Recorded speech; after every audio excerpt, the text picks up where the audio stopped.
नमस्कार दोस्तों। Red Cross Society peoples hope in times of war and disaster. प्रतिवर्ष 8 मई को रेड क्रॉस के इंस्टीट्यूशन जीन हेनरी डुनांट के जन्मदिन को वर्ल्ड रेड क्रॉस डे के रूप में मनाया जाता है। ईयर 1901 में उन्हें इसके लिए शांति का सबसे पहला नोबेल पुरस्कार मिला था।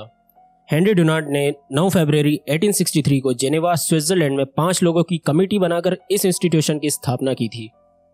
उसी वर्ष जेनेवा में एक इंटरनेशनल कॉन्फ्रेंस हुआ जिसमें 18 देशों ने इस इंस्टीट्यूशन में हिस्सा लिया, जिसमें रेड क्रॉस सोसाइटी को कानूनी रूप प्रदान कर दिया। इस इंस्टीट्यूशन के गठन का उद्देश्य युद्ध और प्राकृतिक आपदा जैसी इमरजेंसी सिचुएशन में पीड़ितों की मदद करना है। रेड क्रॉस सोसाइटी की स्थापना इंडिया में 1920 में पार्लियामेंट्री एक्ट के तहत की गई थी। बिगिनिंग में इस इंस्टीट्यूशन का नाम International Committee for Relief to the Wounded रखा गया था। उसका नारा है find the volunteer inside you. सफेद पट्टी पर लाल रंग का क्रॉस का चिन्ह इस इंस्टीट्यूशन का निशान है। रेड क्रॉस चिन्ह का गलत इस्तेमाल करने पर 500 रुपये जुर्माना लगाया जाता है और उस व्यक्ति की संपत्ति भी जब्त की जा सकती है।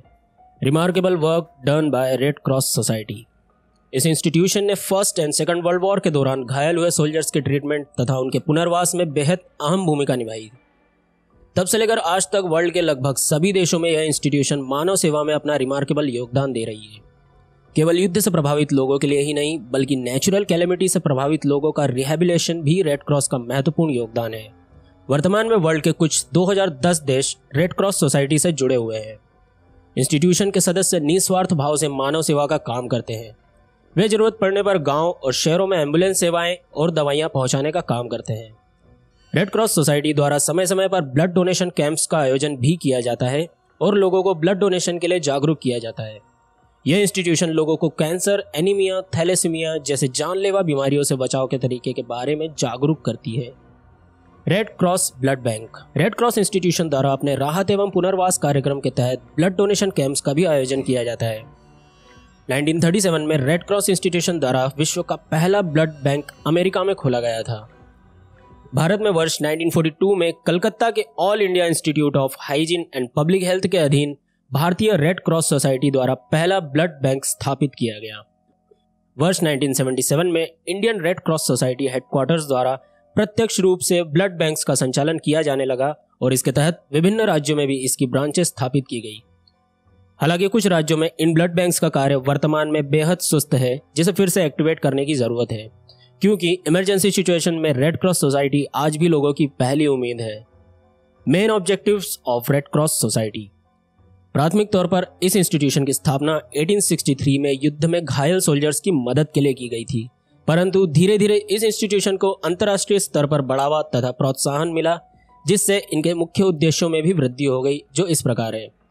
युद्ध काल, बाढ़ आदि आपदाओं में घिरे लोगों की मदद करना, जरूरतमंदों को खाना पहुंचाना, विपरीत परिस्थितियों में लोगों तक निःशुल्क चिकित्सा, निःशुल्क रहने की व्यवस्था करना, जरूरत पड़ने पर सरकार की मदद कर लोगों को रेस्क्यू कर निकालना, मानवीय कारणों के सिद्धांतों और आदर्शों की वकालत करना, आपदाओं की प्रतिक्रिया करना, आपदा की तैयारी और समाज में सुरक्षा के लिए तत्पर रहना। Achievements of red Cross society. आज लगभग 2010 विभिन्न देशों में रेड क्रॉस इंस्टीट्यूशन स्थापित हैं, जो मानव जीवन के स्वास्थ्य तथा अन्य कई मुख्य उद्देश्यों हेतु कार्यरत हैं। अपने कार्यों के लिए इस इंस्टीट्यूशन को 3 बार वर्ष 1917, 1944 और 1963 में नोबेल शांति पुरस्कार से सम्मानित किया गया है। वर्ष 1984 में पहली बार इस दिन को आधिकारिक तौर पर मनाया गया था और तभी इसको इंटरनेशनल रेड क्रॉस डे का नाम दिया गया। आज भी यह इंस्टीट्यूशन राष्ट्रीय अथवा अंतर्राष्ट्रीय स्तर पर सेवा करने के लिए हमेशा तत्पर रहती है। Where is the world Red Cross headquarters.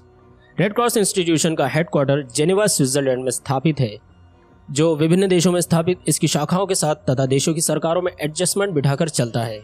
देश में कहीं भी किसी भी तरह की आपदा हो, यह इंस्टीट्यूशन पीड़ितों को हमेशा निःशुल्क सहायता प्रदान करती है। दोस्तों, आज के लिए इतना ही। मिलते हैं अगली वीडियो में। वीडियो अच्छी लगी हो तो इसे लाइक करें और नए हो तो चैनल को सब्सक्राइब कर दें। Thank you.